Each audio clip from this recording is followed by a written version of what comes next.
wabarakatuh. Kami dari kelompok 3 akan melakukan wawancara kepada masyarakat terkait pelayanan di bidang administrasi kependudukan dan catatan sipil. Adapun yang kelompok kami pertama ada saya Indonesia Amelia, Saya Nur Alia Pratini. Saya Risma Yuliana. saya Nur Madina, saya Rizko.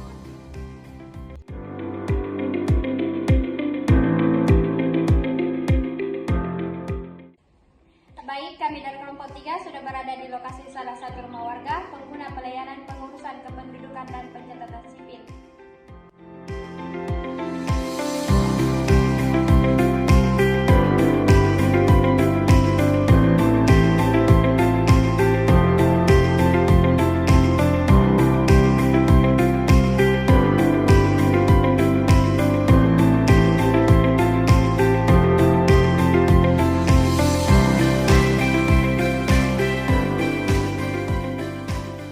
Assalamualaikum warahmatullahi wabarakatuh.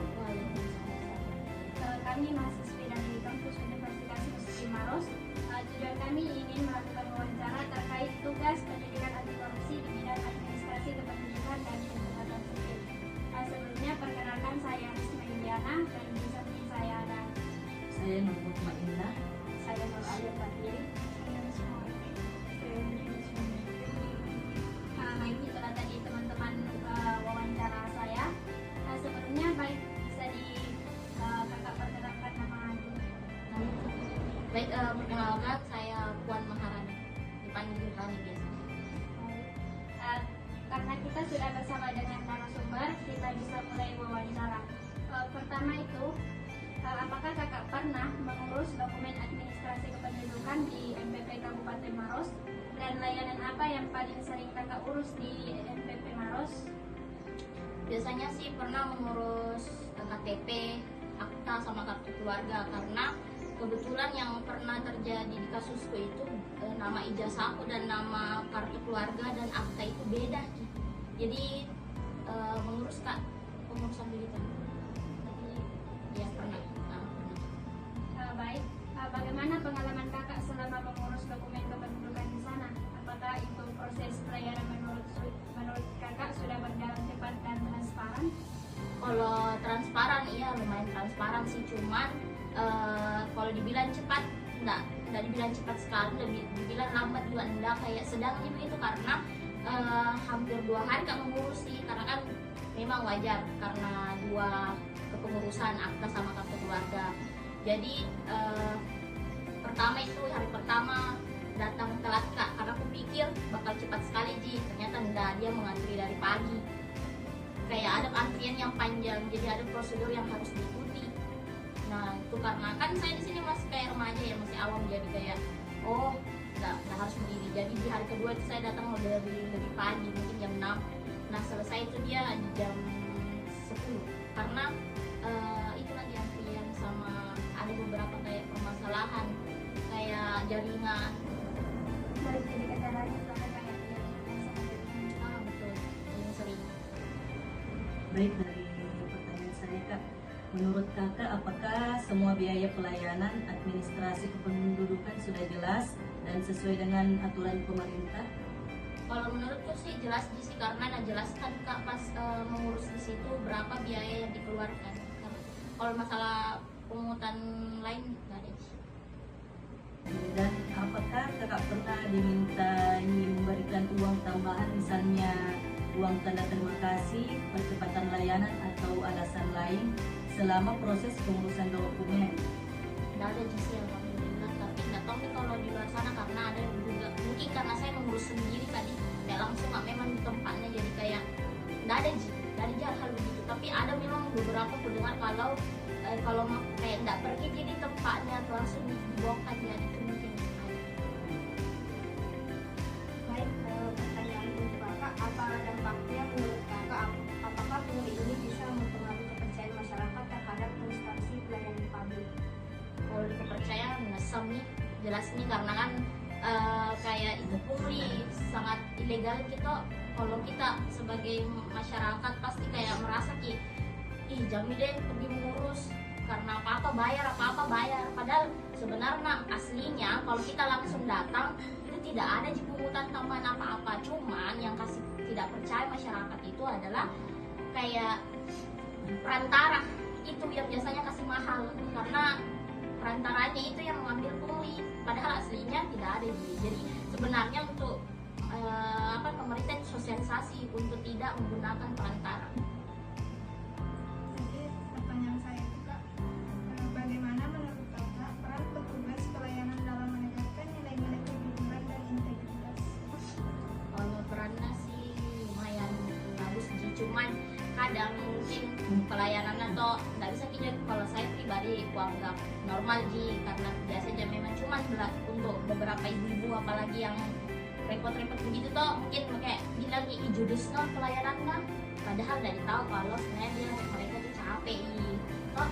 Tapi sebenarnya kalau saya normal sih, karena orang lain pasti capek nih, berarti capek untuk penjelasannya juga kayak masih bisa jadi tampak karena kayak sederhana gitu. Selanjutnya, menurut Kakak apa yang sebaiknya dilakukan pemerintah untuk mencegah praktik pungli dalam pelayanan kependudukan?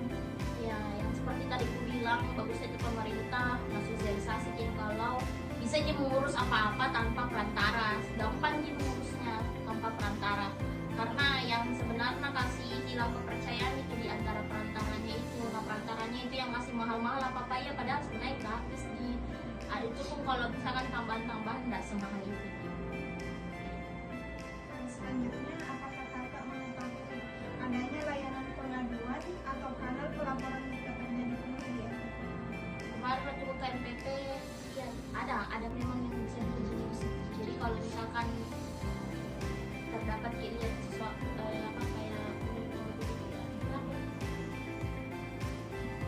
Selanjutnya, apakah Kakak pernah melaporkan atau mengetahui ada masyarakat yang melaporkan? kalau secara langsung nggak pernah nggak dapat secara langsung tapi omongan-omongan kayak A ke B, B ke C begitu. Kalau secara langsung dapat, makanya nggak pernah kamu lapor.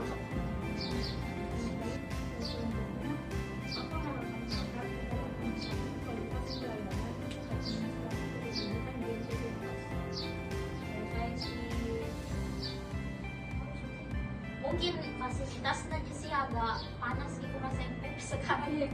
Kayak pengap begitu, jadi kurasa mungkin bisa ditambah kipas kah atau AC kah untuk pelayanan, entah itu akta atau apa. Mungkin masalah jaringan itu loh sebenarnya ditahu sih, kalau misalkan ini mengulur-ulur waktu jadi buatlah alasannya masih lebih logika begitu, biar kami tuh kayak pengguna pelayanan tidak kayak apa sih gitu. Kadang karena kalau saya remaja kayak biasa atau gitu kayak genset kok kayak tidak terlalu riuh tapi kasihan orang yang ibu-ibu yang nenek-nenek gitu menunggu, kasih kejelasan bilang Bu begini, jadi kayak kami tuh pengguna pelayan kayak enggak yang bagaimana sekali. Jadi harapannya itu Kak, peningkatan kualitas pelayanannya agar yang mengurus itu lebih nyaman di situ. Betul. Selanjutnya, bagaimana pandangan Kakak tentang pentingnya nilai anti korupsi dalam pelayanan publik? Penting banget sih, biar kayak kan sekarang pengguna sosmed itu agak adu toni tuh mengerti, jadi masyarakat tuh kayak dikit-dikit korupsi padahal sebenarnya nggak segitu banget sih kepercayaan pelayanan. Jadi penting sih tahu tentang apa itu korupsi. Selanjutnya, menurut Kakak, apakah tidak ada perubahan pelayanan yang lebih baik di NPP setelah adanya pengawasan terhadap pungli? Ada sih lumayan sih, karena kemarin kan ada desas-desus kayak bayar segitu tapi kemarin pas mengurus kan ternyata nggak segitu desas-desus kayak hoax gitu.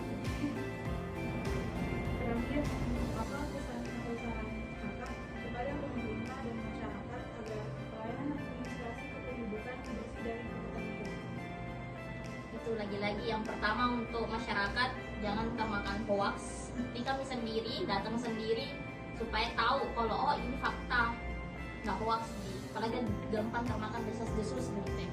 Terus untuk pemerintah ya fasilitas sama fasilitas. Baik, saya rasa cukup untuk wawancara. Jadi singkatnya itu intinya itu pertama itu jaringan.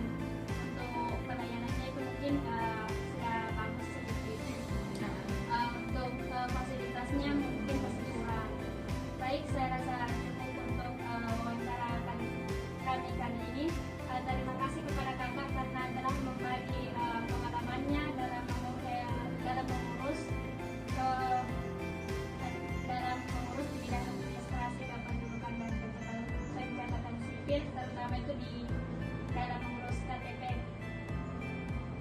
Baik, terima kasih. Assalamualaikum warahmatullahi wabarakatuh. Waalaikumsalam